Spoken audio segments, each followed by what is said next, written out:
Muy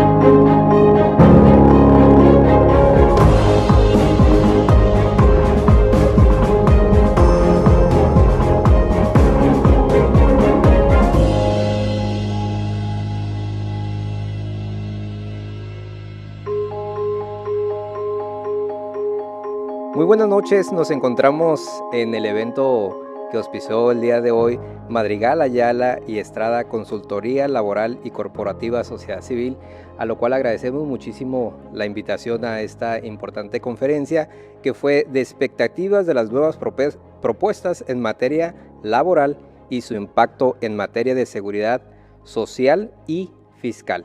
Tenemos la presencia del licenciado Ricardo Estrada y el licenciado Austro-Alberto Bañuelos, a quien les damos la cordial bienvenida.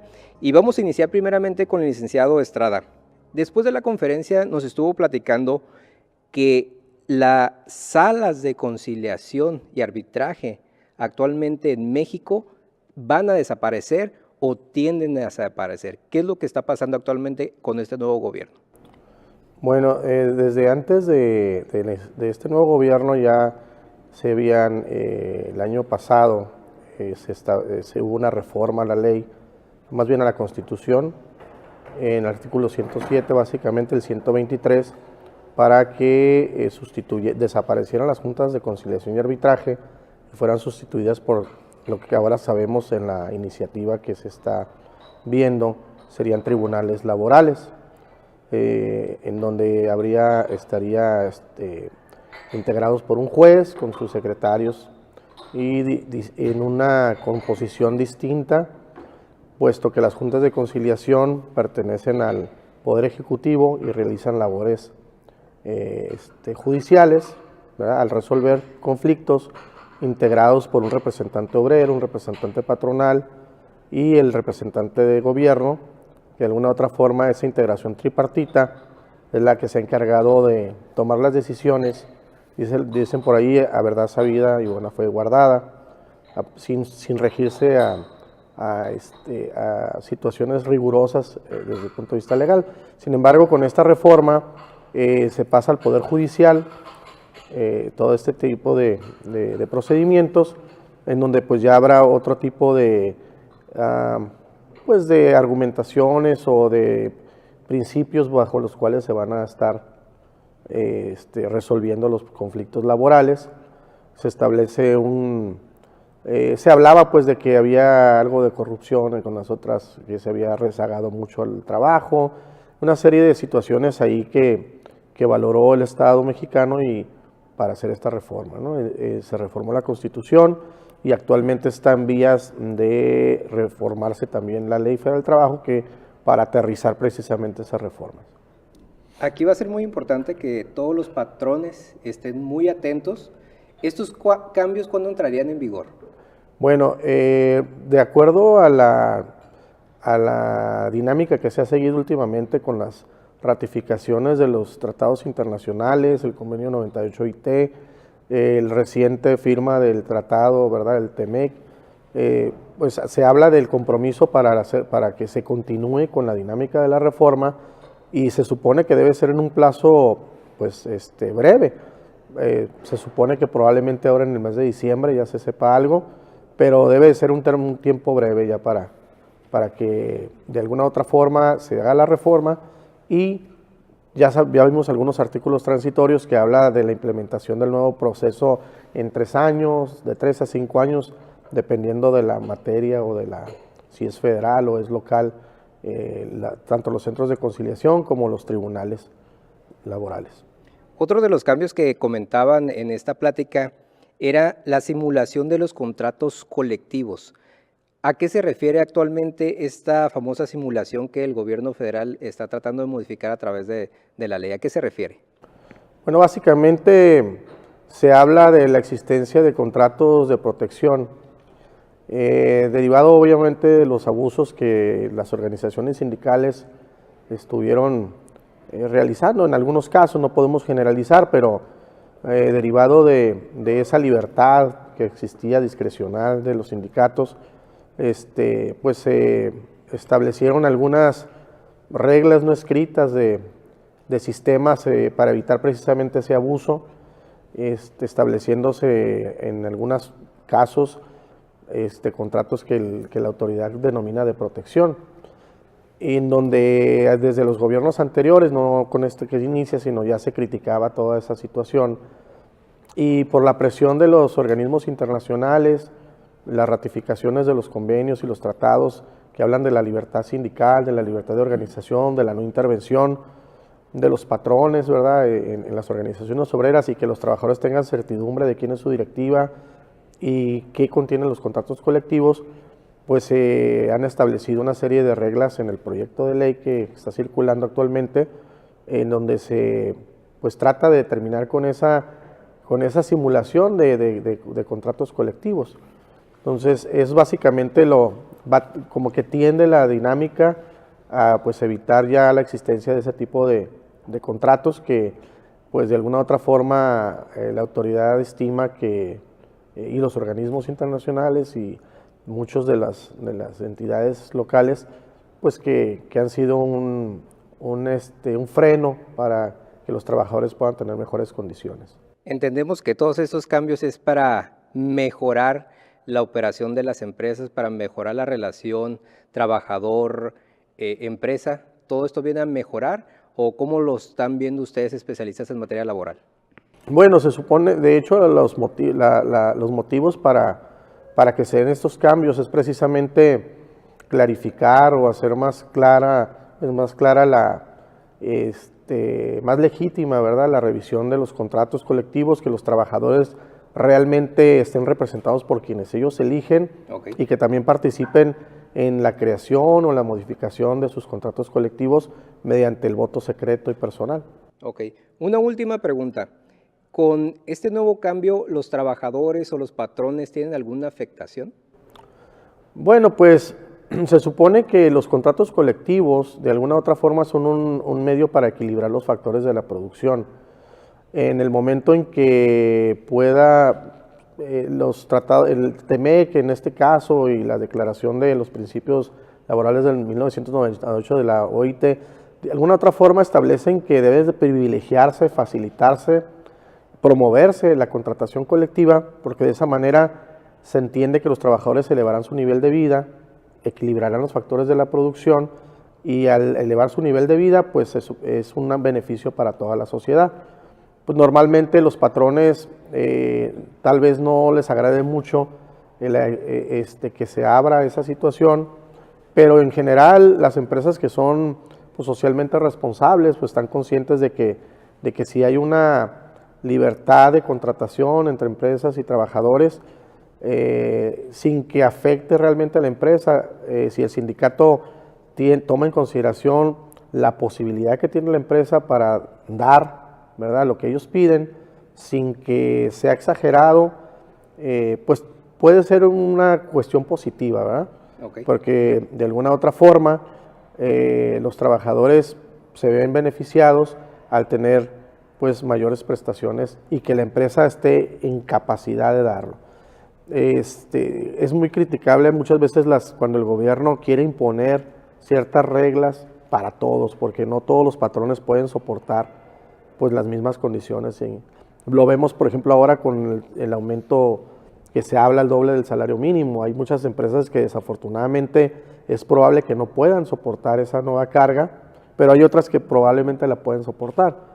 Entonces, todas las revisiones contractuales deben de darse en base a la situación particular de cada patrón y la posibilidad que tiene de dar prestaciones, ¿verdad? Entonces, en eso va a radicar precisamente que haya una conciencia también de los sindicatos de no pedir algo que la empresa no pueda dar, porque de alguna u otra manera se debe también de privilegiar pues, la estabilidad en el empleo, pero también la subsistencia de la fuente de trabajo. Correcto. Y precisamente con ese tema tan delicado y tocado aquí en nuestro país, le vamos a dar la entrada al licenciado Austroberto Bañuelos, precisamente como lo comentaba el licenciado Ricardo Estrada, con el tema del salario mínimo.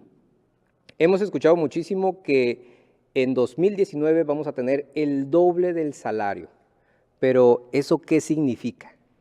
Bien, primero hay que remarcar, no es el doble del salario mínimo a todos los sueldos, es Lo que se está anunciando es un incremento al doble del salario mínimo en la zona fronteriza. No significa que si ahorita yo gano 200 pesos al día, mañana voy a ganar 400 pesos. Es correcto. No significa de que el doble se va a aplicar a todos los sueldos. No, lo que se está ahorita anunciando como incremento es en el salario mínimo. Y hasta la fecha teníamos a nivel nacional un solo salario mínimo en todo el país. Resultado de un programa largo que se llevó eliminando zonas económicas. Hace años existían muchos salarios mínimos en diferentes partes del país, dependiendo de la capacidad económica que cada región tenía. Al cabo de los años se fueron suprimiendo todas esas zonas económicas para quedar una sola. Tenemos un solo salario mínimo hasta el 31 de diciembre de este año en todo el país. A partir del 1 de enero del 2019 se espera que haya 2 salarios mínimos, uno en la frontera, sin que se haya precisado hasta este momento cuál es el límite de la frontera. Okay. Y el salario mínimo general, que aplicará en el resto del país. Había un dato muy importante que usted comentaba, el salario mínimo actualmente está en 88.36 pesos, que entiendo que es lo mínimo que puede ganar un trabajador por día. Con la reforma, esto haría que el trabajador de salario mínimo se vaya a más o menos 176 pesos por día, sería lo mínimo que se tendría que pagar aquí en región fronteriza. Pero dio un dato muy interesante. Nos comentaba que de acuerdo a algunas estadísticas que tienen, en la zona fronteriza, principalmente en el sector maquiladora, actualmente los trabajadores, el mínimo que perciben son 153 pesos en promedio.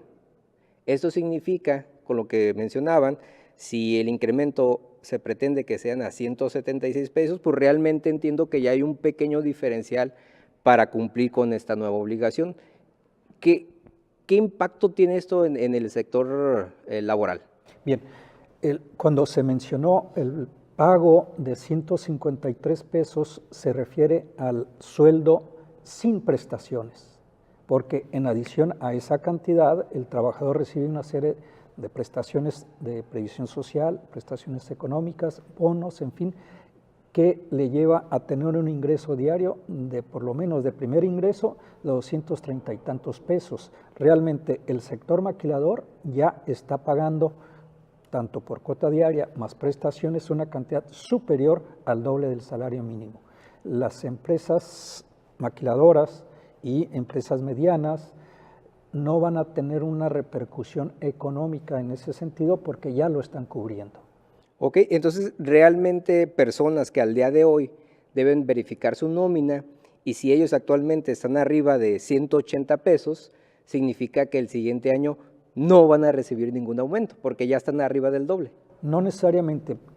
Yo creo que todas las empresas sí van a hacer una revisión de su tabulador de sueldos como lo hacen todos los años. Okay. Y van a ajustar, por una parte, la nómina a que sea esta con un importe de mínimo de 176 pesos y revisar el importe de las prestaciones que las podrán aumentar. Seguramente no van a quedar en los 230 y tantos pesos que señalaba es el sueldo más prestaciones, sino seguramente les van a dar más, como todos los años ha ocurrido. Lo que sí es importante dejar claro, como lo señalamos al principio, no todos los sueldos se van al doble, sino se van a necesariamente establecer parámetros de ajuste salarial en la medida de las posibilidades económicas. Otra de las dudas que nos dejó es que nos mencionaba que la Comisión Nacional de los Salarios Mínimos, quien es el órgano que cada año es el que dice, este es el nuevo salario mínimo que se va a aplicar a nivel país, va a desaparecer. Entonces, ahora, ¿quién es el que a nivel país va a determinar cuánto gana un trabajador?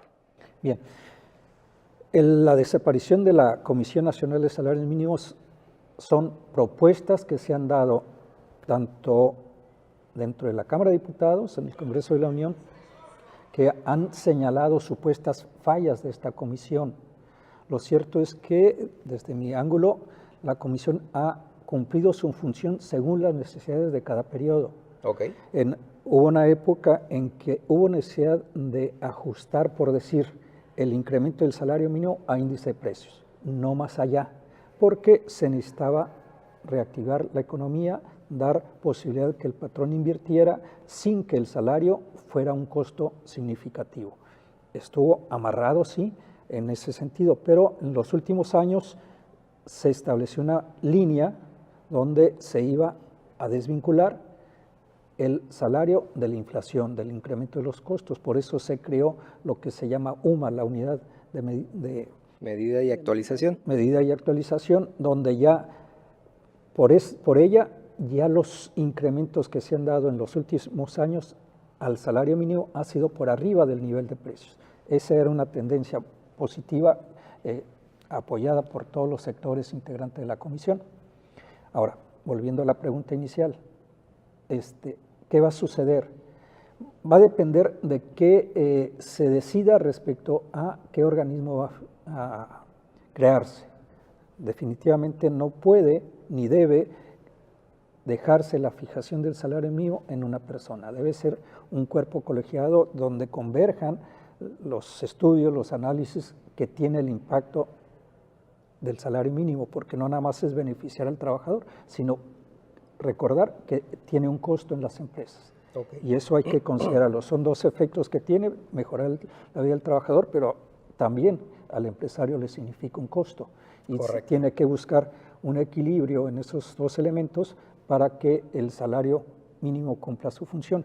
Y si la comisión nueva o el comité nuevo no están participando los sectores involucrados y se deja a personas que no tienen nada que ver en esto, podríamos tener problemas.